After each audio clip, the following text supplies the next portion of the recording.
আসিয়া, এই মেয়েটাকে যারা ধর্ষণ করেছিল ওই ধর্ষকদের পক্ষে যে উকিল দাঁড়িয়েছে ওই উকিল পর্যন্ত পিটানি খেয়েছে। এই লোকটা ধর্ষক, আপনি ওর পক্ষে দাঁড়ালেন কেন ওকালতি করার জন্য? এই জন্য উকিলও মার খায়। পৃথিবীর নিকৃষ্ট জাতি ইহুদি, অভিশপ্ত জাতি ইহুদি, আল্লাহর ভাষায় গায়রিল মাগদুবি আলাইহিম ওয়ালাদ-দাল্লিন। এই জাতিরাও রোজা রাখে কিন্তু ওরা সেহরি করে না। খ্রিস্টানরাও রোজা রাখে, ইফতারি করে না। মুশরিক যারা আমাদের এই দাদা বাবু হিন্দুরা, ওরাও রোজা রাখে কিন্তু ওরা উপবাস থাকে, সেহরিও করে না, ইফতারিও করে না। এর আগে যত নবীর উম্মত দেখবেন, আমি প্রায় ৭০টা লিখেছি এখানে। আমার জেল থেকে বের করার সময় পুলিশ, মানে আমি প্রথমে কারাগারে আদালতে ছিলাম, এই যে থানা, বের হয়ে চলে আসছে, আমার বলছে টাকা দেন। টাকা পাবো কোথায়? না, আপনাকে যারা দেখতে এসেছিল আমরা জানি আপনাকে টাকা দিয়েছে।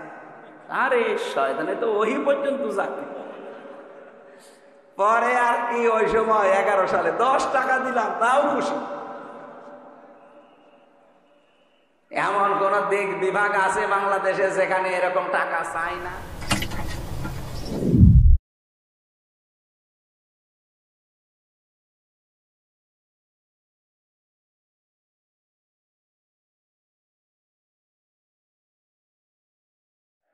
মালয়েশিয়া এখন যিনি স্বরাষ্ট্রমন্ত্রীর দায়িত্বে আছেন, বাংলাদেশে যেমন ইসলামী ছাত্র শিবির আছে না, কথা বলেন না কেন?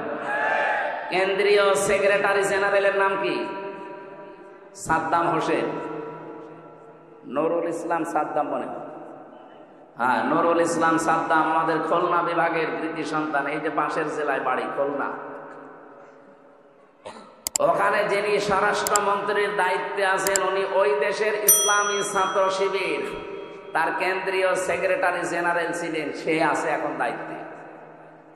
এত সৎ লোকটা, 10 দিন আমি ছিলাম, বিভিন্ন মানুষের মুখে শুনলাম যে মানুষ এত সৎ হতে পারে। আমরাও চাই ইসলামী ছাত্র শিবির শুধু মালয়েশিয়া না, ইসলামী ছাত্র শিবির শুধু তুরস্ক না, এটা যদি বাংলাদেশের যারা আছে এরাও এই কেন্দ্রীয় সেক্রেটারি, সভাপতি, এই মানুষগুলো যদি দায়িত্ব এই দেশে পায়, আর এরকম মানুষ যদি 151 জন তৈরি হয়, শিক্ষা ব্যবস্থায় আপনি এই কোরআন দেখবেন 100 মার্কের তৈরি হয়ে গেছে। মাত্র 5 বছর যেতে দেবেন, পুরাটা দেশ পাল্টিয়ে ফেলবে। ওয়াস্তব মাওলানা সাইদি সাহেব 50 বছর পরে গেল, মুসলমান যা হয়েছে ওনার হাতে, তার চাইতে অধিকাংশ মুসলমান হয়ে গেছে উল্টাপাল্টা। কিন্তু এটা যদি শিক্ষা ব্যবস্থায় আমরা নিয়ে যেতে পারি, এনাদের মতো 151 জন মানুষকে পাঠিয়ে, এটা যদি কেউ রাজনীতি মনে করেন, হ্যাঁ এইটাই আমাদের রাজনীতি। এটা যদি কেউ ধর্ম ব্যবসা মনে করেন, এইটাই আমার ধর্ম ব্যবসা। কারণ আমি চাই এটা যেন সংসদে যায়। এক কথা বলে না কেন? 5 বছর চলতে দেবেন। যার যা দুঃখের কথা বলছিলেন না, কত মানুষ 3 ভাগের 1 ভাগ না খেয়ে থাকে, পোশাক নেই, শিক্ষা নেই, কেন এগুলো থাকবে না কেন? মাত্র 18 বছরে, 2004 সাল থেকে আজকে 25, কয় বছর? 19 বছর না, 21 বছর। মাত্র 21 বছরের ব্যবধানে যদি মালয়েশিয়া দাঁড়িয়ে যেতে পারে, তারা তো আমাদের চাইতে নিকৃষ্ট ছিল, নিকৃষ্ট পর্যায়ে ছিল। অথচ এখন তাকিয়ে দেখেন, এই যশোরের কত মানুষ যে দেখি ওখানে চাকরি করছে। কেন? এখান থেকে টাকাগুলো পাচার করে ওই সমস্ত দেশে না পাঠিয়ে এই দেশে যদি কর্মসংস্থান তৈরি করে দিতেন, ওই দেশে যে রাস্তা ঝাড়ু দেওয়া লাগতো না, রুটি বানাচ্ছে, কাপড় চোপড় সেলাই করছে, পায়খানা সাফ করছে। কেন এগুলো করা লাগবে? কেন দরকার? ওই দেশের মানুষ এসে এই দেশে ওরা আমাদের রাস্তা ঝাড়ু দেবে। এক কথা বলো না কেন? এটা সম্ভব ছিল, ওরা 21 বছরে দাঁড়িয়ে গেছে, আর আমরা 54 বছরও দাঁড়াতে পারি না। একটাই কারণ, এইটা নেই। এটা নিয়ে যান, এই জন্য তো বারবার আহ্বান জানাচ্ছি আমরা যে এইটা নিয়ে যান। 15 বছর সময় দেওয়া লাগবে না, 5 বছরে যদি দেশটা মালয়েশিয়ার মতো করে দিতে না পারে, তাহলে আর জীবনে কোনোদিন বলবো না যে আমাদের ভোট দিই। এই জন্য কোরআন নাজিল করার আয়াতের প্যাটার্ন দেখেছেন আল্লাহ। 2টা আয়াতই প্রথম অংশ কিন্তু এক ছিল, কিতাবুন আনজালনাহু ইলাইকা এ পর্যন্ত এক, ইন্না আনজালনা ইলাইকাল কিতাব এ পর্যন্ত এক। এরপরে আল্লাহ দিয়েছেন দুই বিষয়, লিতুখরিজান নাস মিনাজ যুলুমাতি ইলান নূর, অন্ধকার থেকে আলোর পথ দেখাবে। এটা আমরা দেখাচ্ছি 54 বছর। কিন্তু দ্বিতীয়টা যদি আমরা মানতে পারতাম, মালয়েশিয়ার মতো, সৌদি আরবের মতো, তুরস্কের মতো, আফগানিস্তানের মতো, লিতাহকুমা বাইনান নাস, এই কোরআন দিয়ে আমি বিচার ব্যবস্থা, ন্যায় বিচার কায়েম করব, তাহলে 13 বছরের আজহারুল ইসলামকে জেলখানায় পড়িয়ে পচালেন।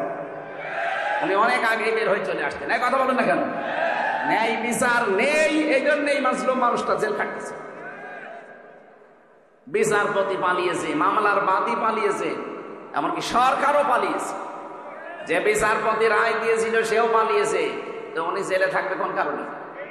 আমরা চাই কোরআনে কারিমের লিতাহকুমা বাইনান নাস বিমা আরাকাল্লাহ, আল্লাহ যেভাবে আমাদের দেখিয়েছেন, আল্লাহর দেখানো পদ্ধতিতে বিচার ব্যবস্থা আমরা তৈরি করব। ওখানে কোনো অবিচার হবে না, সব জায়গায় প্রতিষ্ঠিত হবে তখন ন্যায় বিচার। কথা বলেন ঠিক কিনা? এটা কি দেখার আগ্রহ আছে? শুধু সামিয়ানার নিচে সব জায়গায় যেন আগ্রহ থাকে যে আমরা দেখতে চাই বিচার ব্যবস্থায় কোর্টের। আপনি যশোরের আদালতে যান, কোর্টের ইট পর্যন্ত টাকা চায়, টাকা দিয়ে যান। আমি প্রথম যখন 11 সালে জেলে গিয়েছিলাম, আমার জেল থেকে বের করার সময় পুলিশ, মানে আমি প্রথমে কারাগারে, আদালতে ছিলাম, এই যে থানা, বের হয়ে চলে আসছে, আমার বলছে টাকা দেন। টাকা পাবো কোথায়? না, আপনাকে যারা দেখতে এসেছিল আমরা জানি আপনাকে টাকা দিয়েছে। আরে শয়তানে তো ওই পর্যন্ত যাকে। পরে আর কি, ওই সময় 11 সালে 10 টাকা দিলাম, তাও খুশি। এমন কোন দিক বিভাগ আছে বাংলাদেশে যেখানে এরকম টাকা চাই না? কথা বলে না কেন? প্রত্যেকটা একটা ফাইল এখান থেকে উপরে উঠতে চায় না টাকা ছাড়া। এই দৃশ্য আর সামনে আমরা দেখতে চাই না। এই জন্যই তো এত কিছু করা লাগছে। এই দৃশ্য যেন কেউ সামনে আর কেউ তৈরিও করতে না পারে, সজাগ থাকা লাগবে। নাই তো এই 2732 জন মানুষ জীবন দিয়ে গেল, 34,000 মানুষ এখনো পর্যন্ত হাসপাতালে কাতরাচ্ছে। তাদের সাথে বেঈমানি করা হবে না? আপনি আবু সাহেলের সামনে কি, আবু সাইদের সামনে কি জবাব দেবেন? মুগ্ধর সামনে কি জবাব দেবেন? যদি আবার চাঁদাবাজি শুরু হয়, আবার যদি ঘাট দখল শুরু হয়, তো কি জবাব দেবেন আপনি? জবাব যেন দিতে পারেন, সেই জন্য আমরা এমন পরিবেশ তৈরি করতে চাই আগামীতে কিয়ামত পর্যন্ত দেশে যেন কেউ ঘাট দখল করতে না পারে। কত মানুষ নীরবে কাঁদতেছে যে আমি 600 টাকা উপায় করে 300 টাকা চাঁদা দেওয়া লাগে। একটা কথা হলো, এই দৃশ্য বাংলাদেশ আর দেখতে চাই। তাহলে কি করা লাগবে? শুধু মানুষকে কোরআন দিয়ে ডেকে আলোর দিকে নিয়ে আসবো না। আমরা এই কিতাবের শিক্ষা, এই কিতাবের বিচার, এই কিতাবের অর্থনীতি সবগুলো প্রতিষ্ঠিত করে এই জমিনে দেখাতে চায় বিমা আরাকাল্লাহ, আল্লাহ যেভাবে আমাদেরকে দেখিয়েছেন। ওয়ালা তাকুল্লিল খায়িনিনা খাসিমা, হে নবী আপনি খিয়ানতকারী যারা, তাদের পক্ষ নিয়ে বিতর্ক করবেন না। আজ বাংলাদেশে প্রমাণ হয়ে গেছে 54 বছরে কারা জাতির সাথে, নিজেদের সাথে খিয়ানত করেছে। এক কথা বলেন না কেন? যারা খিয়ানত করেছে আমরা তাদেরকে চিনি না? এই খেয়ানতকারীদের পক্ষ নিয়ে তারা ঝগড়া করেন আমাদের সাথে। আমার বিবেক আছে? এই জন্য আমরা চাচ্ছি আল্লাহ যেভাবে আমাদের দেখিয়েছেন, এটা আমরা বিচার ব্যবস্থায় ন্যায় বিচার কায়েম করার জন্য নিয়ে যাব। গরু ছাগলের ভেতরে, কার ভেতরে? বাইনান নাস, মানুষের ভেতরে। আল্লাহ আমাদেরকে যেন কোরআনের দ্বারা এটার তৌফিক দান করেন, বলেন আমিন। নবীজি 4টা কাজ করেছিলেন। প্রথম নাম্বার, তিনি কোরআন তেলাওয়াত করে মানুষকে শোনাতেন, মানুষদেরকে পবিত্র করতেন, তার নফস, তার পরিবার, তার সমাজ, এভাবে তিনি চেষ্টা চালিয়েছিলেন। কিন্তু আল্লিমুহুমুল কিতাব, এটা যতদিন পর্যন্ত তিনি কায়েম করতে না পেরেছেন ততদিন সুদ বন্ধ হয়নি, ঘুষ বন্ধ হয়নি, চাঁদাবাজি ওই জামানায় ছিল, ওইটাও বন্ধ হয়নি। কথা বলে ঠিক কিনা? এখানে আমাদের উচিত হবে, যারা আজ বলেন আমরা নবীওয়ালা কাজ করি না, আপনার নবীওয়ালা কাজ হচ্ছে না। এদিকে তাকান, নবী কি জন্ম থেকে নবী বলে কেউ বলতো যে আপনি নবী? কয় বছরে? বলেন বলেন। 40 বছরে তখন যিনি নবী হলেন, কি পেয়ে নবী হয়েছিলেন? এই কোরআনে কারিম পাওয়ার পরে যিনি নবী হলেন, নবী হওয়ার পরে তো এই কাজগুলো আল্লাহ তাকে দিলেন। ওয়াল্লাযী বাআসা ফিল উম্মিয়িনা, তিনি সে আল্লাহ যিনি উম্মীদের ভেতরে পাঠিয়েছেন, নবী পাঠিয়েছেন, রাসূল পাঠিয়েছেন। ইয়াতলু আলাইহিম আয়াতিহি, তার প্রথম কাজ ছিল তিনি তেলাওয়াত করে করে মানুষদেরকে শোনাতেন। আজ বাংলাদেশে কেউ যদি বলে যে আমি নবীওয়ালা কাজ করি, অবশ্যই আপনাকে আল্লাহর কোরআন তেলাওয়াত করে শোনানোর ব্যবস্থা করা লাগবে। আপনার দ্বারা হয় এটা? আপনি কোরআন পড়তে পারেন যে তেলাওয়াত করে শোনাবেন? এই মাদ্রাসা যারা প্রতিষ্ঠিত করেছিল তাদের কয়েকটা উদ্দেশ্য আছে, তার ভেতরে এইটাও মনে হয় আছে যে মানুষ এই এলাকায় যারা বসবাস করে তারা আল্লাহর কোরআন পড়বে, শিখবে, নাকি অন্য উদ্দেশ্য আছে? অয়ুযাক্কিহিম, তিনি তাদেরকে পবিত্র করেছিলেন। কোন পর্যায়ে পৌঁছিয়েছে তাদের পবিত্রতা? আমরা যদি আজ কোরআনে কারিম দিয়ে ব্যক্তি, পরিবার, সমাজ, রাষ্ট্রকে পর্যন্ত পবিত্র করতে পারতাম। এই যে যাকিয়্যুন থেকে শব্দটা এসেছে, খলিফাতুল মুসলিমিন হযরত ওমর রাদিয়াল্লাহু তাআলা আনহু, তিনি রাতের বেলায় বসে হিসাব করছিলেন। লম্প ধরিয়ে যে আলো, জয়তুনের তেল সীসার উপরে দিয়ে তিনি আগুন লাগিয়ে হিসাব করছিলেন। হঠাৎ করে ওই দেশের প্রধান বিচারপতি হযরতে আলী রাদিয়াল্লাহু তাআলা আনহু এশার নামাজ পড়ে তিনি আসলেন। ডাক দিলেন, হযরত ওমর, প্রধান বিচারপতি আলী, কিসের জন্য এসেছেন? রাষ্ট্রের কোনো কথা আমাকে বলার জন্যে, না ব্যক্তিগত পারিবারিক কোনো কথা বলার জন্যে?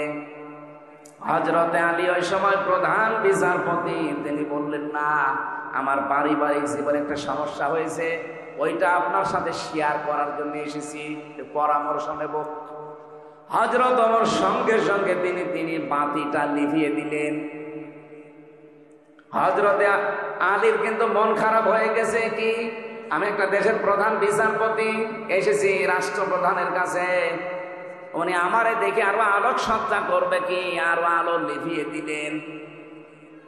হযরত ওমর তার মনোভাব বুঝতে পেরে ডাক দিয়ে বলেন, প্রধান বিচারপতি আলী, আপনাকে আমি কিন্তু প্রথমে জিজ্ঞাসা করেছি যে আপনি কেন আসলেন, রাষ্ট্রের কোনো কাজ নিয়ে নাকি পারিবারিক কোনো কাজ নিয়ে?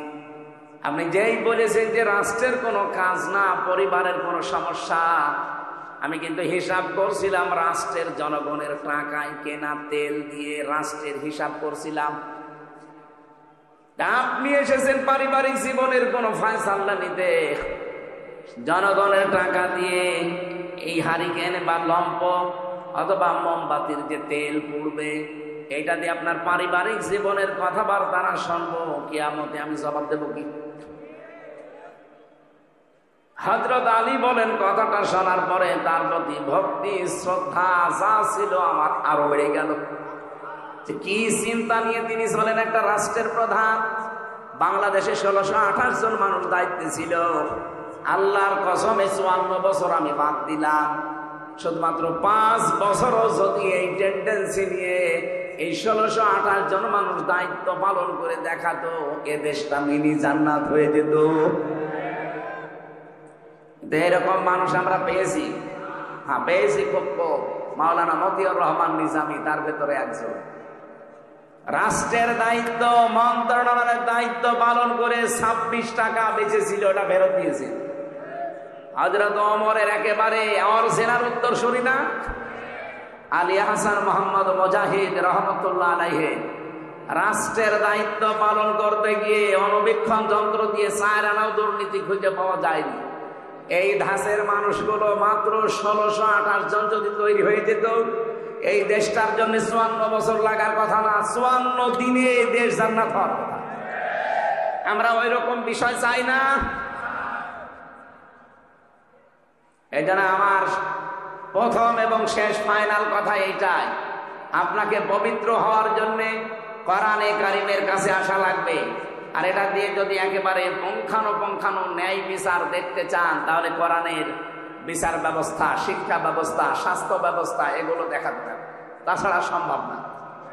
আল্লাহ রাব্বুল আলামিন আমাদেরকে বাস্তব জীবনে যেন আল্লিমুহুমুল কিতাব এর একটা প্রেক্ষিত, এর একটা মানে রাস্তা কিন্তু সামনে আল্লাহ তৈরি করে দিয়েছেন।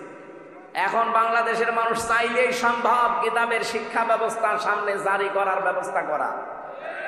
খালি আতলু আলাইহিম আয়াতিহি ওয়া ইউযাক্কিহিম পর্যন্ত থাকলে হবে না, ওয়া ইউআল্লিমুহুমুল কিতাবা ওয়াল হিকমা, এই দুইটার সামনে এখন দেখানোর সময়। এরপরও যদি কারো ব্যর্থতার পরিচয় দেন, আগামী 100 বছরেও আর আল্লাহ এই সুযোগ দেবে না। কথা বলে না কেন? আমরা চাই শিক্ষা থেকে শুরু করে যত বিভাগ আছে বাংলাদেশে সব জায়গায় যেন আল্লাহর কোরআনের বিধান চালু হয়। বলেন আমিন।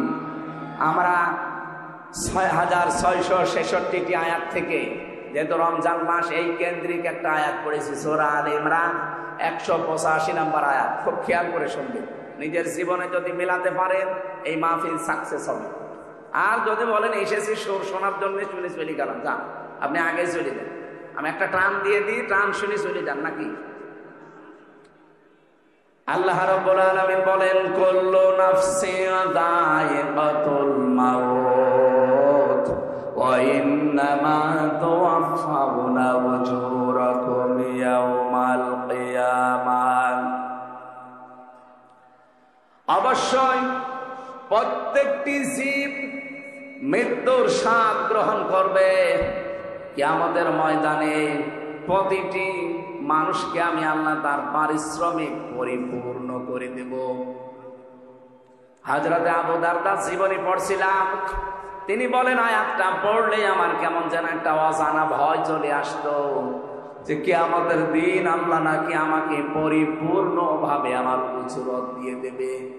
আমার সবচাইতে বেশি ভয় হয় আমি যা কামাই করেছি সব যদি আল্লাহ আমারে দিয়ে দেয়, আমার তো টানা সম্ভব না। দুনিয়ায় বাবার বোঝা সন্তান বহন করতে পারে, সন্তানের বোঝা বাবা বহন করতে পারে। আল্লাহ পাক বলেন ওয়ালা তাসিরু ওয়াজিরাতু ওয়াজরা উখরা, কিয়ামতের ওই ময়দানে কেউ কারো বোঝা বহন করবে না। এখানে পৃথিবীতে যে যতটুকু পাপ করছেন ওই পাপটা আল্লাহ কিয়ামতের দিন বোঝা আকারে আপনার পিঠের উপরে তুলে দেবে। قد خسر الذين كذبوا بلقاء الله حتى إذا جاءتهم الساعة بغتة قالوا يا حسرتنا على ما فرطنا فيها। সূরা আনামের 30 নম্বর আয়াতে আছে, অবশ্যই ওই মানুষগুলো ক্ষতিগ্রস্ত হয়ে গেছে, হবে না। কদ খসিরা মাজির সিগা, অবশ্যই ক্ষতিগ্রস্ত হয়ে গেছে, সর্বনাশ হয়ে গেছে ওই মানুষগুলোর জন্য। কিয়ামতের দিন আল্লাহর সাথে যে সাক্ষাৎ হবে, আল্লাহর সামনে যে জবাব দেওয়া লাগবে, উনি যে পরিপূর্ণভাবে আপনাকে পারিশ্রমিক দিয়ে দেবে, এটা যারা বিশ্বাস করে না।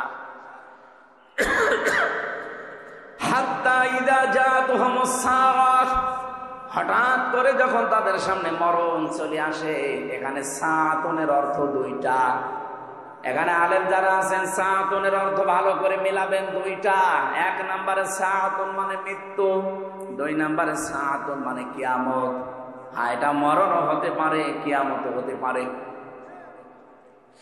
মরণের পরে বা কিয়ামতের পরে ময়দানে মাহশারে এই মানুষগুলোর সামনে যখন আমল নামাটা আল্লাহর সামনে তুলে ধরবার পাপের বোঝাটা, হঠাৎ ওই মানুষগুলো আল্লাহকে বলবে ক্বালু ইয়া হাসরাতানা, আফসোস আলা মা ফাররাতনা ফিহা, পূর্বে যা পাঠিয়ে রেখেছিলাম ওইটার দিকে তাকাবে আর আফসোস করবে আমি কেন পাঠালাম এটা। এতটুকু আল্লাহ যদি শেষ করে দিতেন আমি আয়াতটাই পড়তাম না। এর পরের শব্দটা আমাদের জন্য, অহুম ইয়াহমিলুনা আওসারহুম আলা দুহুরিহিম আলা সামা ইয়াজিরুন। মানে এবং হম মানে তারা, ইয়াহমিলুন এটা হামালা, ইয়াহমিলু মানে বহন করা। এটা মজারে বর্তমান ভবিষ্যৎ প্রেজেন্ট ফিউচার। ঝাড়ের বহু বচন ঝাড়, জুহুর মানে পিঠ, হম মানে তাদের। আল্লাহ বলেন কিয়ামতের ওই কঠিন ময়দানে যখন তার পিঠের ওপরে তার পাপের বোঝা সমূহ চাপিয়ে দেব। এদিকে খেয়াল করে, আল্লাহ কিন্তু ঝাড় দেননি, আও ঝাড় দিয়েছেন। প্রশ্ন আসতে পারে, আমি এখন 33 বছর বয়সের মালিক। কত? আমার এই 33 বছর বয়সে আমি যত অপরাধ করেছি, একটা বান্ডিল বেঁধে বোঝা আকারে আমার পেটের ওপরে তুলে দিলে এটা ঝাড় হয় 1 বছর। দাও ঝাড় দিলেন কেন? তাফসিরে মাযহারি মুফাসসির লিখেছেন, আও ঝাড়ের ব্যাখ্যায় আমি হয়তো 33 বছরে মারা গেলাম, কিন্তু এমন এমন কাজ আমি দুনিয়ায় জারি করে গেলাম যেটা গোনায়ে জারিয়া। আমরা অনেকেই মনে করি সাদগায়ে জারিয়া আছে, গোনায়ে জারিয়াও আছে। কথা বলো না কেন? এই মাদ্রাসা তিনি কায়েম করেছিলেন, তিনি সাদগায়ে জারিয়া তৈরি করে দিলেন। এর পাশাপাশি কেউ যদি একটা সিনেমা হল তৈরি করে দেয়, সে কি সাদগায়ে জারিয়া না গোনায়ে জারিয়া? বলেন বলেন। এই লোকটা কিয়ামত পর্যন্ত এই মাদ্রাসার কারণে ওনার যে সওয়াবের নেকির বোঝাটা দিন যত যাবে এ বোঝা একটা একটা করে বাড়তেই থাকবে।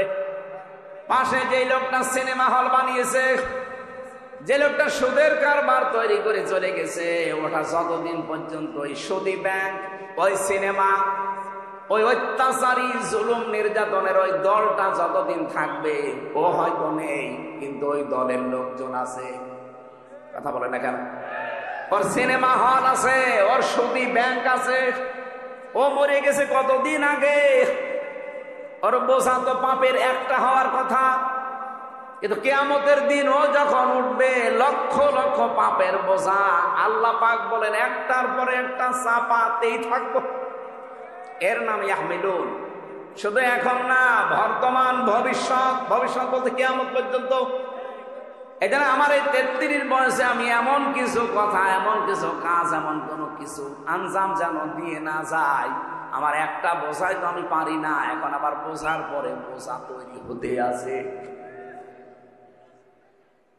আল্লাহ রাব্বুল আলামিন বলেন কিয়ামতের দিন যখন এই লোকটা বোঝা বহন করে নিয়ে যাবে, একটার পরে একটা চাপাতে থাকবো। আলা সামা ইয়াসিরুন, ফেরেশতারা দেখে বলবে কত নিকৃষ্ট বোঝা এই লোকটা বহন করে নিয়ে যাচ্ছে। বলেন নাউজুবিল্লাহ।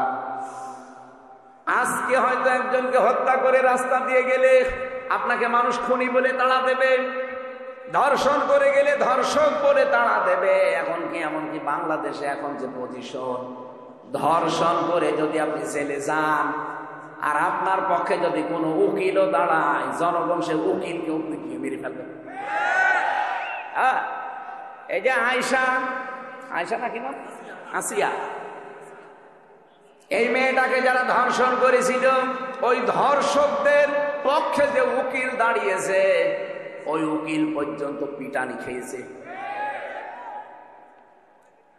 এই লোকটা ধর্ষক, আপনি ওর পক্ষে দাঁড়ালেন কেন? ওকালতি করার জন্যে। এই জন্য উকিলও মায়ের খায়। কিয়ামতের দিন আপনি পাপের বোঝা বহন করে যখন নিয়ে যাবেন, ধর্ষককে দেখলে মানুষ ধর ধর, ধর্ষক যাচ্ছে যেমন তাড়া দেয়, খুনিকে দেখলে খুনি যাচ্ছে ধর তাড়া দেয়, চোর দেখলে চোর যাচ্ছে ধর তাড়া দেয়, ছিনতাইকারী দেখলে বলে ছিনতাইকারী যাচ্ছে ধর তাড়া দেয়। কিয়ামতের দিন ফেরেশতারা বলবে ধর, পাপের বোঝা নিয়ে যাচ্ছে। আপনি নিজের সাথে এবার মিলান তো। আপনারে আমার এই 33 বছরে আমি মিলালাম, মাওলানা আজিজুর রহমান ওনার 60 বছরে মিলাক, জাহাঙ্গীর হোসেন ওনার 60 বছরে মিলাক।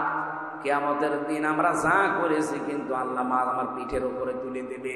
যাই করেন, পাপের বোঝা যদি আল্লাহ তুলে দেয়, ফেরেশতারা যদি বলে দেখ কত নিকৃষ্ট বোঝা হামজা বহন করে নিয়ে যাচ্ছে, ওই সময়ের যে লজ্জা আমি কার কাছে দেবো বলেন? ও লজ্জা যেন না লাগে সেই সময় এখনই। এখনো সূর্য পশ্চিম দিকে ওঠে নাই, এখন আমার মরণের গড়গড়ানি শুরু হয়নি, সুতরাং পরিবর্তন হওয়ার সুযোগ নেই। বলেন বলেন। এক্ষুনি সময় পাল্টান, শয়তান তো বাধা আছে, শয়তান তো আপনাকে ধোঁকা দিতে পারবে না, কি বাধা নেই। এরপরেও যদি আপনি পরিবর্তন হতে না পারেন, আপনি মনে করবেন আপনি নিজেই একটা শয়তান, শয়তান বাধা আছে। এরপরও এত সুযোগ থাকার পরও আপনি যদি পাল্টাতে না পারেন, শয়তান বাধা আছে, আপনি পাল্টাতে পারেন না, আপনাকে ধোঁকা দেয় কে? তার মানে আপনি নিজে একটা শয়তান। কথা বলে না কেন? আপনার থেকে তো এখন আমার মনে হয় আশ্রয় চাওয়া লাগবে। আমরা আউযু বিল্লাহি মিনাশ শাইতানির রাজিম বলি, এখন বলা লাগবে আউযু বিল্লাহি মিনাজ যশোর তো বলা যাচ্ছে না। এই জন্য আমরা এই মুহূর্তে সিদ্ধান্ত নেওয়া লাগবে, কিয়ামতের দিন আল্লাহ প্রত্যেককে তার উজুরত যা করেছে লোকটা একেবারে পঙ্খানো দেবে, কোনো কম বেশি নেই। ফামান যুহজিহা আনিন নার, খুব কঠিন শব্দ। আমি ব্যাখ্যায় পড়তে গিয়ে আমি নিজে আশ্চর্য হয়ে গেছি, এর আগে আমি এভাবে বুঝিনি। ফামান যুহজিহা, আল্লাহ রাব্বুল আলামিন বলেন যেই লোকটাকে বাঁচিয়ে দেওয়া হবে, যুহজিহা আনিন নার, জাহান্নামের আগুন থেকে বাঁচানো হয়েছে না বাঁচানো হবে? বলেন বলেন। তার মানে পরীক্ষা আমাদের সবার সামনে আছে। ফামান যুহজিহা আনিন নার, যে লোকটাকে জাহান্নামের আগুন থেকে বাঁচানো হবে, ওয়া উদখিলাল জান্নাতা ফাকাদ ফাজ, এবং যাকে জাহান্নামে প্রবেশ করানো হবে না করানো হয়েছে? করানো হবে। যেই লোকটাকে জাহান্নামের আগুন থেকে বাঁচানো হবে, জান্নাতে প্রবেশ করানো হবে, ফাকাদ ফাজ, সেই লোকটা সফল। তাহলে সফলতার মানদণ্ড এই দুনিয়া না, সফলতার মানদণ্ড হচ্ছে কিয়ামতের ময়দানে যাকে আল্লাহ জাহান্নাম থেকে মুক্ত করে জান্নাতি বলে ঘোষণা দিয়ে দেবেন। দ্বিতীয় ব্যাখ্যা কি? এটা তো আখিরাতের ব্যাখ্যা গেল। দ্বিতীয় ব্যাখ্যা কি? আর একটা ব্যাখ্যা আছে ফি জিলালিল কোরআনে, মুফাসসির লিখেছেন দুনিয়ার জীবনে আল্লাহ যাকে জাহান্নামের কাজগুলো আস্তে আস্তে ছেড়ে দেওয়ার তৌফিক দেয়, আর জান্নাতের কাজগুলো আস্তে আস্তে করার মতো সুযোগ দেয়, ফাকাদ ফাজ, সেই লোকটার জীবনও সফল। আপনি এবার ভাবেন, রমজানের আগে যেমন ছিলেন, রমজানে অবশ্যই তেমন নেই, পাল্টিয়েছেন কিছু। বাকি 11 মাস যদি এভাবে পাল্টিয়ে পাল্টিয়ে আপনার জীবন শেষ করতে পারেন, আপনি মনে করবেন আপনার জীবনকে আমার আল্লাহ ফাকাদ ফাজ, সফলতার দ্বার প্রান্তে পৌঁছিয়ে দিচ্ছে। আর যদি মনে করেন না, আগে 2টা বিড়ি খাতাম, এখন রোজার পরে 4টা করে খাচ্ছি, তাহলে মনে করবেন আমি জান্নাতের থেকে আস্তে আস্তে জাহান্নামের দিকে এগিয়ে যাচ্ছি।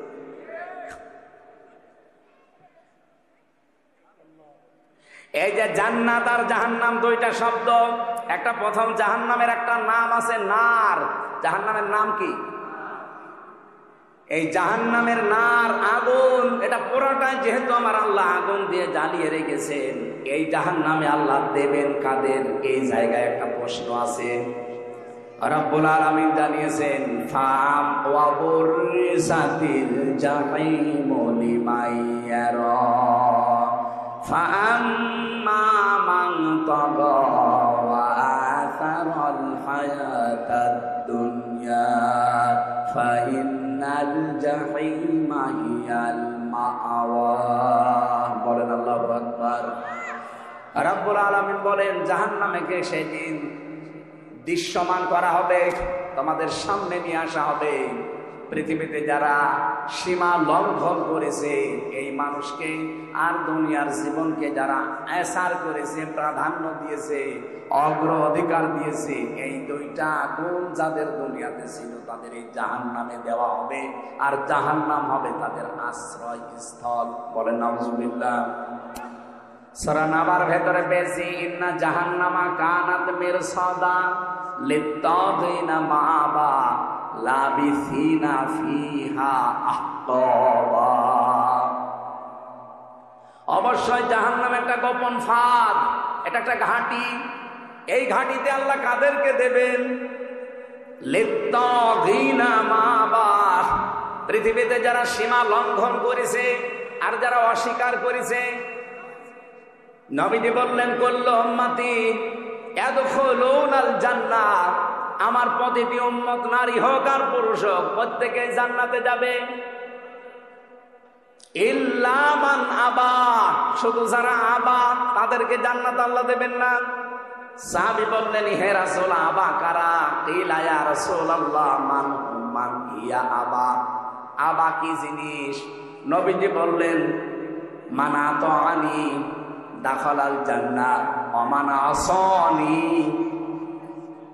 দাখালান নার ফাকাদ আবা। হাদিসের শেষ অংশের ব্যাখ্যা হচ্ছে এটা, এই পৃথিবীতে যেই লোকটা আল্লাহর রাসূলের আনুগত্য করে চলবে, এই লোকটা নবীজির সাথে জান্নাতে থাকবে। যারা আল্লাহর রাসূলের আনুগত্য করে চলে না, তার নিয়ম নীতি দেখে চলে না, এই মানুষগুলো ওই আবা। আর আবা যারা, অস্বীকারী যারা, এই মানুষগুলো জাহান্নামী। বলেন নাউযুবিল্লাহ। আমাদের শিক্ষা এখান থেকে আমরা আবার আবা হয়ে যাচ্ছে না তো? কুল্লু উম্মতি ইয়াদখুলুনাল জান্নাহ, নবীজির প্রতিটি উম্মতি জান্নাতে যাবে, শুধু আবা ছাড়া। আর জাহান্নামে যাওয়ার যে গুণগুলো শুনলাম, তার ভেতরে অন্যতম একটা গুণ, তারা আবা হবে। আবা মানে অস্বীকারী। কি অস্বীকার করে? সত্যকে সত্য জানার পরেও যারা অস্বীকার করে, এই মানুষগুলো হচ্ছে নবীজির ভাষায় আবা। আর জাহান্নামের বর্ণনাতে দেখি আমার আল্লাহ এটাই জানিয়েছেন, লিত্তাগিনা মাআবা। পৃথিবীতে যে মানুষগুলো সীমা লঙ্ঘন করেছে আল্লাহর, দুনিয়াতে যারা অস্বীকার করেছে আল্লাহর বিধানকে, লাবিসিনা ফিহা আহকাবা, চিরস্থায়ী ভাবে এই মানুষগুলো জাহান্নামের এই ঘাটির ভেতরে পৌঁছতে থাকবে। ও যশোরবাসী, জাহান্নামে যাওয়ার এখানে আমরা দুইটা গুণ কিন্তু পেয়েছি অলরেডি। নারী হোক আর পুরুষ হোক, আমরা তো যা দেখতে পাই অধিকাংশ আমরা এই দুই গুণের ভেতরে আছি। এক নম্বরে আমরা সীমা লঙ্ঘন করছি খুব বেশি। এই রমজানুল মোবারক অনেকের সীমা লঙ্ঘন থামেনি। প্রতিটি জিনিসের একটা বর্ডার আছে। এই যে যশোরের বেনাপোল বর্ডার না, এ বর্ডার পার হতে হলে আপনাকে অবশ্যই পাসপোর্ট এবং ভিসা থাকা লাগবে। এমনি পার হয়ে যান, বিএসএফ গুলি করে মেরে ফেলবে। আল্লাহ পাক বলেন, আমার একটা বর্ডার আছে। আমার বর্ডার, বাংলাদেশে প্রায় বর্ডার আছে 22টা। এই তার ভেতরে বেনাপোল একটা। আর আল্লাহর বর্ডার 23টা। কয়টা? 8টা। না না, আল্লাহ বর্ডার একটা কে বলেছে আপনাকে? আল্লাহর বর্ডার 500টা। কোরআনে আল্লাহ বর্ডার দিয়েছেন 500। কয়শো? রমজানুল মোবারকে আমার আল্লাহর বর্ডার কি? শুধু না খেয়ে থাকলে যদি আপনার রোজা হয়ে যেত। আমি যে হাদিস পড়েছিলাম, এবার আলেমদেরকে বলছি, নবীজি কিন্তু আসিয়ামু আজিজিবি দেননি, দিয়েছেন কি? আসসাওমু লি ওয়া আনা আজিজিবিহি। সিয়াম আর সাওমের ভেতর পার্থক্য কি?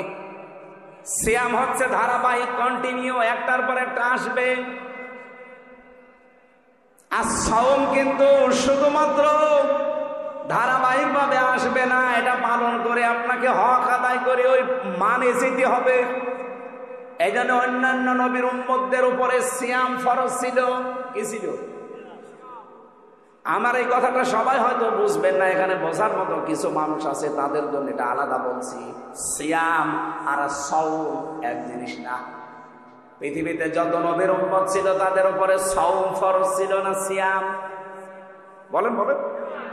কুতিবা আলাইকুমুস সিয়াম, তোমাদের উপরে রোজা ফরজ করে দিলাম, লিখে দিলাম। কামা কুতিবা আলাল্লাযীনা মিন ক্বাবলিকুম, তোমাদের পূর্বে যারা ছিল তাদের উপরে এই সিয়াম কি ছিল? বলেন বলেন। এটা যেহেতু কন্টিনিউ আসে, ধারাবাহিক, একটার পর একটা চলে আসতে থাকে, আপনি দেখবেন অন্যান্য নবীর উম্মতদের সিয়ামের সাথে আমাদের সিয়ামের মিল নেই। কি? ইহুদিরা মুসা নবীর উম্মত বলে যারা দাবি করে, ওরা এই পৃথিবীর এখন সবচেয়ে বড় নিকৃষ্ট জাতি। ওরা মানুষকে ধোঁকা দিয়ে, বোকা বানিয়ে দুনিয়া থেকে বিদায় করে দিচ্ছে। ফিলিস্তিনি যুদ্ধবিরতির নাম দিয়ে মুসলমান শিশুদেরকে, নারীদেরকে ঘরের ভেতরে ঢুকিয়ে বোম বাস্টিং করে দুনিয়া থেকে বিদায় করে দিচ্ছে। এদের মতো ধোঁকাবাজ, এদের মতো অপকর্মকারী পৃথিবীতে আর নেই। এ পৃথিবীর যত বড় বড় অপকর্ম সব মূল হোতা ইহুদিরা। আপনি দেখেন সে ওদের জন্মে থেকে শুরু হয়েছে। এই যে বিড়ি, যদিও যশোরে বলি কথা বলা ঠিক না, সব তো এখানেই হয়। এ পাশে হয় না নাভারণে, নাভারণ না বেনাপোলে হয় যেন। এই যে বিড়ি, এটার দ্বারাতে কত রকমের ক্ষতি হয়, কমপক্ষে 5টা ক্ষতি তো আপনার শরীরের হয়, তার ভেতরে একটা আপনার কলিজা নষ্ট হয়ে যায়।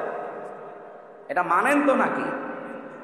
বিজ্ঞান দ্বারা প্রমাণিত পৃথিবীতে একটাই মাত্র খাবার, যে খাবার বিক্রি করার আগে তার গায়ে লিখে দেওয়া লাগে যে এটা নিষিদ্ধ। নাম কি? বিড়ির আগে লেখা নেই, সতর্ক বার্তা লেখা নেই, যেটা খেলে কি হয়, ক্যান্সার। সেটা যেহেতু এই জেলায় তৈরি হয় আর আমি যেহেতু আছি, এই জন্য বেশি ফতোয়া দিতে পারছি না, হালকা পাতলা বলছি। এই যে বিড়ি, এর মূল হোতা আবিষ্কারক যারা প্রথমে এই পৃথিবীতে বিড়ি বানিয়েছে, ইহুদিরা। কারা? আপনি যত অপকর্ম, সে বড় হোক ছোট হোক, এর মূলে দেখবেন ইহুদিরা। পৃথিবীতে মানুষ মারার তালিকায় এখন ইহুদিরা। যেটা রোজা অবস্থায় হাজারো মুসলমান এখন পৃথিবীতে দোয়া করছে, রব্বুল আলামিন মরণ আমরা নিতে রাজি আছি, আমাদেরকে মরণ দাও, তবে এইভাবে ইহুদিদের হাতে অপমান করে আমাদের মরণ দিও না। ওরা যা আরম্ভ করেছে, ওদের পতন না দেখা পর্যন্ত তুমি আমাদের মৃত্যু দিও না। পৃথিবীর নিকৃষ্ট জাতি ইহুদি, অভিশপ্ত জাতি ইহুদি, আল্লাহর ভাষায় গায়রিল মাগদুবি আলাইহিম ওয়ালাদ-দাল্লিন। এই জাতিরাও রোজা রাখে কিন্তু ওরা সেহরি করে না। খ্রিস্টানরাও রোজা রাখে, ইফতারি করে না। মুশরিক যারা আমাদের এই দাদা বাবু হিন্দুরা, ওরাও রোজা রাখে কিন্তু ওরা উপবাস থাকে, সেহরিও করে না, ইফতারিও করে না। এর আগে যত নবীর উম্মত দেখবেন, আমি প্রায় 70টা লিখেছি এখানে। হযরতে মরিয়ম আলাইহিস সালাম তিনি রোজা রেখেছিলেন, তার রোজার ধরন ছিল আমাদের মতো না। আল্লাহ পাক সূরা মরিয়মের ভেতরে দিয়েছিলেন, তিনি রোজা রাখা অবস্থায় সব খেতে পারতেন, সব পান করতে পারতেন, কিন্তু কথা বলতে পারতেন না। তাহলে মরিয়ম ওনাদের রোজা কি? কথা বলা যাবে না, তাছাড়া সব করা যাবে। কি কথা বলেন না কেন? খ্রিস্টানদের, ইহুদিদের, মুশরিকদের রোজা দেখলেন, কিন্তু আমাদের রোজা কি ওই রকম? আমাদের রোজায় সেহরি আছে, ইফতারি আছে, এবং 4টা জিনিস আছে। কয়টা বলেন বলেন? এই জন্য এর নাম সিয়াম না, এর নাম সাওম। নবীজির হাদিস, এটা হাদিসে কুদসি, আস-সাওমু লি, রোজা আমার জন্য, ওয়া আনা আজিজি বিহি ওয়া আনা উজজা বিহি, আমি নিজে পুরস্কার দেব অথবা আমি নিজেই তার পুরস্কার হয়ে যাব। তাহলে সাওমের কয়টা ব্যাখ্যা বলছি আমি? 4টা। 1 নম্বরে খাবার থেকে, 2 নম্বরে পানীয় থেকে, 3 নম্বরে স্ত্রী সহবাস থেকে, 4 নম্বরে হারাম যত কাজ আছে সব কাজ থেকে আপনাকে বিরত থেকে আল্লাহকে দেখানো লাগবে, এর নাম রোজা। অন্যান্য নবীর উম্মতের উপরে কি ফরজ ছিল?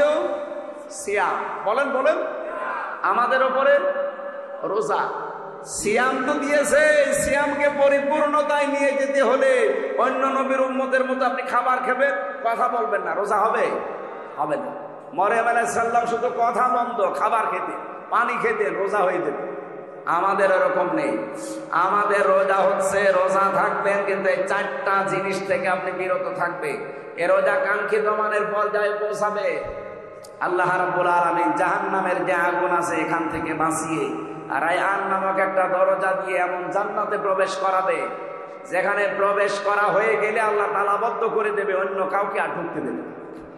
সুতরাং রায়্যান নামে এই দরজাটা আমরা প্রশ্ন পরে দিয়ে,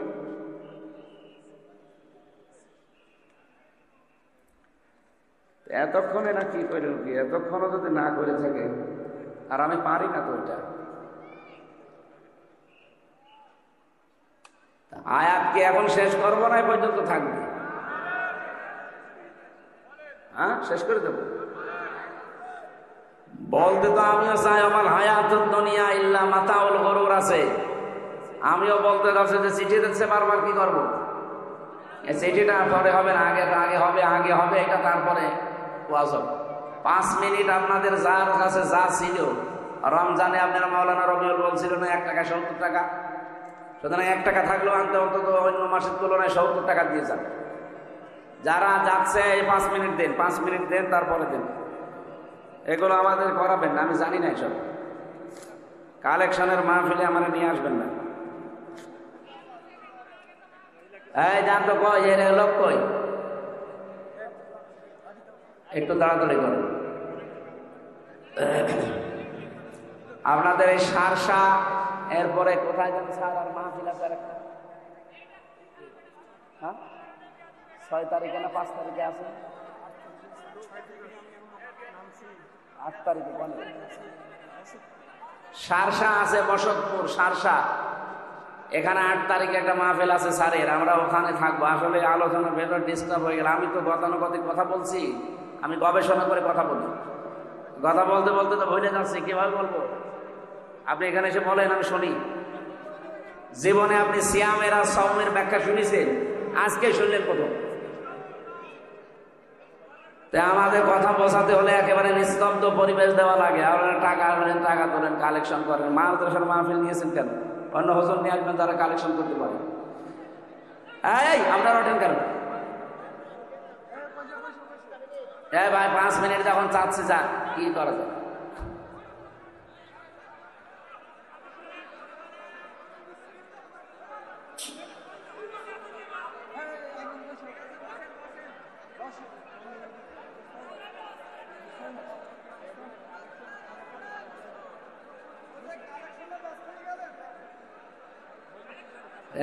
মাদ্রাসার জন্য না, আমি জীবনও এটা তো বলতাম না, আমি এটা পারিও না। কালেকশন করতে হলে অনেক হাওয়া দেওয়া লাগে, পাম্প দেওয়া লাগে, সাথে আমি কিছুই পারি। সুবহানাল্লাহ আলহামদুলিল্লাহ লা ইলাহা ইল্লাল্লাহ, সুবহানাল্লাহ আলহামদুলিল্লাহ লা ইলাহা ইল্লাল্লাহ মুহাম্মাদুর। এই দাদা বসেন, বসেন। আপনার দাদার বয়স এখনো হয়নি, কিন্তু দাড়ি নেই তো, এই জন্য মনে করছে মনে হয় অন্য ধর্মের লোক। আপনার দাড়ি রাখবেন ভাই, বয়স তো আমার বাবার মতো মনে হচ্ছে। দাড়ি রাখেন না কেন? দাড়ি রেখে দেবেন, সুন্নত নবীজির এটা। যারা দাড়ি কাটেন তারা তো 24 ঘন্টায় গোনাতে আছে, নবীজির গলায় ছুরি দেওয়ার মতো গোনা হয়। এই জন্য এটা যারা রাখেননি আপনারা রেখে দেবেন। আমরা আসল সফলতা, আসল বিফলতার কথা শোনাচ্ছিলাম। পৃথিবীর জমিন সফল এবং বিফল হওয়ার জায়গা না। এই পৃথিবীতে যদি আমি সারা জীবন না খেয়ে খেয়েও মারা যায়, অপমান হয়েও মারা যায়, মরণের পরে যদি আল্লাহ জাহান্নামের কাছ থেকে, জাহান্নামের আগুন থেকে বাঁচিয়ে জান্নাতি বলে ঘোষণা একবার দিয়ে দেয়, ফাকাদ ফাজ, আমার জীবন সফল। আমরা ওই রকম জীবন তৈরি করার জন্য রেডি আছি না? আমাল হায়াতুদ দুনিয়া ইল্লা মাতাউল গুরুর।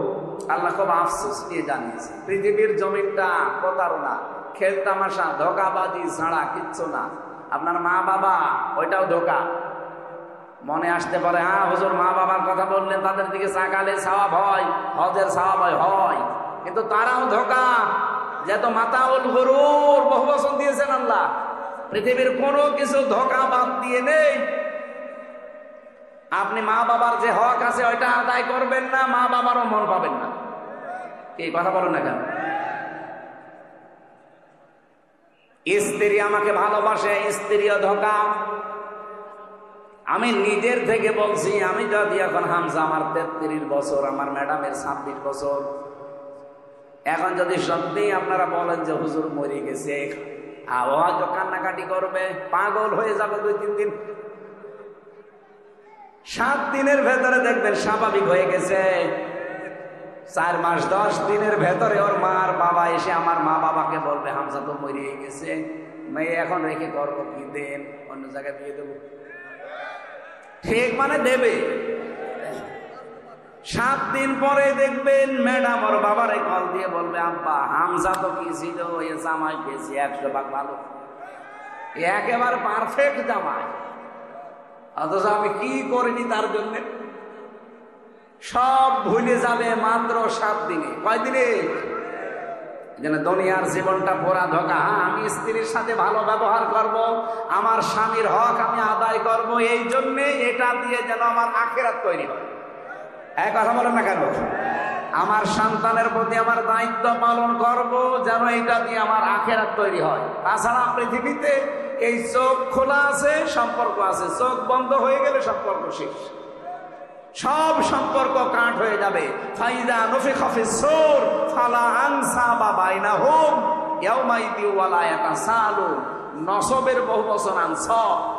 আল্লাহ বলেন একটা সম্পর্ক থাকবে না, চোখ বন্ধ, সব সম্পর্ক কাট হয়ে যাবে। আপনার স্ত্রী আপনার আর পরিচয় থাকবে না, আপনার সন্তান আপনার পরিচয় নেই। এমনকি কোরআনের আয়াতের ব্যাখ্যা হচ্ছে কিয়ামতের দিন কোন কোন সন্তান তার মায়ের পা ধরে থাকবে 500 বছর। 500 বছর পরে ওর মুখের ওপরে লাথি দিয়ে বলবে, সন্তান পাবো কোথায়, দুনিয়ায় বিয়েই হয় না। এই জন্য দুনিয়ার জীবনটা যেহেতু ধোঁকা, খেল তামাশা, রং তামাশা, এটা গুরু, আমি সহ প্রত্যেকেই যেন এটা বুঝবান হই। আমি এটা জেলে যেয়ে আরো বেশি বুঝেছি, কারণ আমি ওখানে আটকা জীবনে ছিলাম। বাস্তবতা আমি বুঝেছিলাম যে দুনিয়ার জীবন তো আসলেই ধোঁকা। আমি যদি এখন মরে যেতাম কি হইতো, এখান থেকে লাশটা বের করে দিত, 2-4 দিন ম্যাডাম কান্নাকাটি করে কবরে দিয়ে ওই বলতো আল্লাহ আমার স্বামীকে মাফ করি দিয়ে আর একটা সংসার করে ঠিক চালিয়ে যাচ্ছে কাজ। এই জায়গায় পড়ে যদি আমার বিশাল আখেরাত আমি নষ্ট করে ফেলি, আমার মতো পাগল দুনিয়ায় আছে?